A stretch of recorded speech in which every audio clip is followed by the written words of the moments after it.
আপনারা পাতা কোথায় ফেলেন? আরে ভাই অলে কোনো সমস্যা নাই, আমাদের একদম পরিষ্কার হোটেল। আমার পাতা অনেক দূরে ফেলি যেন দুর্গন্ধ না আসে। কোথায় ফেলেন সেই জায়গাটা একটু দেখিয়ে দেন না। আরে আপনার ওইরকম নোংরা জায়গায় কি করতে যাবেন? আসলে ভাই দুদিন ধরে আমরা কিচ্ছু খাইনি, কাছে টাকা পয়সাও নাই। আপনি যদি এই জায়গাটা দেখিয়ে দিতেন, কিছু খাবার পড়ে থাকলে খেতাম।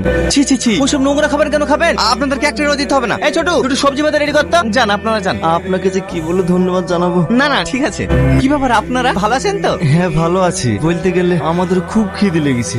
আজকে মতো দুটো ডাল ভাত হবে?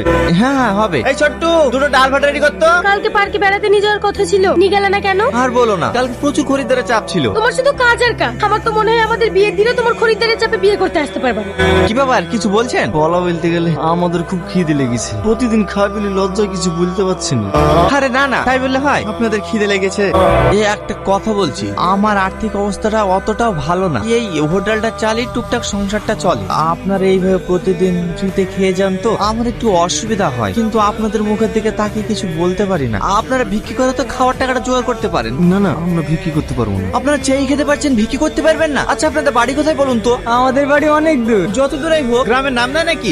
না না, আমাদের গ্রামের কোনো নাম নাই। আপনারা মজা করেন না তো, সত্যিকারা বলেন না আপনাদের বাড়ি কোথায়? সত্যিটা বলবো? এই তুই জানিস না আমাদের বলা নিষেধ? দেখ ভাই, অনেক ভালো লোক, ফ্রিতে কদিন খাওয়া দাওয়াও করালো। কি বললে তেমন কোনো ওষুধ হবে না? বলা যাবে না বলছি, বলা যাবে না। আমি একটা জিনিস বুঝতে পারছি না, আপনারা আমার কাছে আপনাদের ঠিকানা লুকাচ্ছেন কেন? ভাই তুই যাই বলিস, যার নুন খেয়েছে তাকে আমি সত্যি কথা বলবো। ভাই আমাদের কোনো গ্রামও নাই, বাসস্থানও নাই, আমরা হচ্ছি আল্লাহর ফেরেশতা, মানুষের জান কবজ করি বেড়াই। দেখেন ভাই, আপনারা সত্যি কথা বলেন বা নাই বলেন, এইসব বিষয় নিয়ে আর কি মারবেন না। আমি জানি তো এই বিশ্বাস করবে না, ফালতু ফালতু তোর ভুলাই হলো। বিশ্বাস না করলে আমাদের কিছু করার নাই, আমরা সত্য কথাই বললাম ভাই। আচ্ছা আপনারা যে আল্লাহর ফেরেশতা, জান কবজ করে বেড়ান, এটা আমি কি করে বিশ্বাস করবো? আমি জানি তোর বিশ্বাস হবে না, তোদের বাড়ির পাশে তোর একটা চাচা তো দাদু নাই, কাল সকাল 10টার সময় মারা যাবে, দেখিনিস? কি আমলতে বলছেন? আমার দাদু কোনো রোগ বিদ্যা, জুয়ান মানুষ, ওখানে মারা যাবে? বিশ্বাস করো না করো তোমার ব্যাপার। জনি তুই মানুষ না জানো আর বলতো তোর মকসেদে তো মারা গেছে, আর তুই হোটেল খুলে বসে আছিস। এ তো কি বলছে রে? দাদু মরে গেছে মানে? কখন মরে গেছে? পুরা 10টার সময়। কাল সকাল 10টার সময় মারা যাবে। 10টার সময় মরেছে? এই ছোট্ট তুই হোটেলে দেখ, আমি আসছি। কালকে লোকগুলো আসছে না কেন? টনি ভাই বাইরে কি করছো? লোকগুলি ভাতলি বসে আছে, মাংসগুলি দিয়ে যাও। কেন তুই দিতে পারছিস রে? আমি দিতে পারি নাকি? দিতে পারো না তো ওদের সামনে হাঁটিতে লেগে বসে দাও গা। চাপার দা তুই খাবে, আমাকে জ্বালাসনি। টনি ভাইয়ের কি যে হয়েছে? এই তো আমি আপনাদের জন্য অপেক্ষা করছিলাম। আসেন আসেন, আপনাদের জন্য আমি আজকে খাসির মাংস করেছি। না না, আমাদের ডাল ভাত হলেই হবে।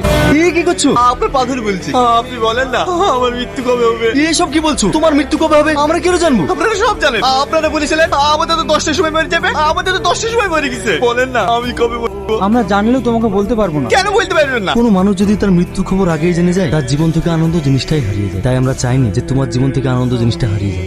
আমার এসব কিচ্ছু দরকার নাই, আপনি দয়া করে বলুন না আমার মৃত্যু কবে হবে।